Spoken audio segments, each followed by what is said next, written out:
गरदा गुड़ा बता चली मचला लइकन में खला बाली। अरे बाबू हाय गली में गरदा गुड़ा बता चली मचला लइकन में खला बाली। मारले नि सेंट जब हम कम कौआ अरे ना होई खेसरिया के हा हे गोरी तोरी चुनरी बझल कौआ जान मारे लहनाई लखना ए हटा हम का करी।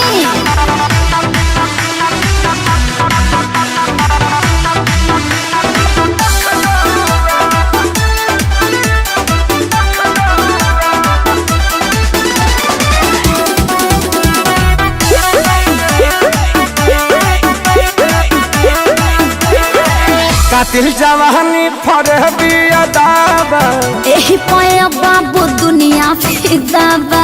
गौवा जवाहर हिले शहर बाजार हिले तोहरे अदा पमोने यो पे बिहार हिले साचो। अरे हाँ हो विद्या कसम कातिल जवानी फरहबी अदाबा लगता कि पिके आइना बड़ा जैसे पौवा।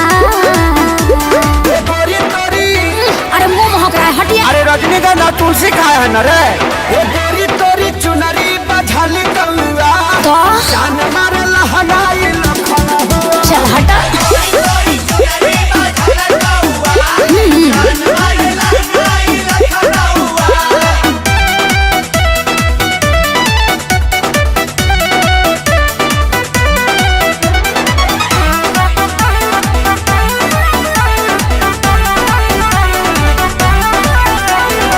झुमका पर झारखंड बापा गलाइल पूर्वांचल के दिल नथिया पर आइल। तोहरा पर पड़ल बा नजर रांगा बाज के हरदी लगाहिले चिरई उड़न बाज के। अरे सब बुझाता पटना ले जाता का गनवा झुमका पर झारखंड बापा गलाइल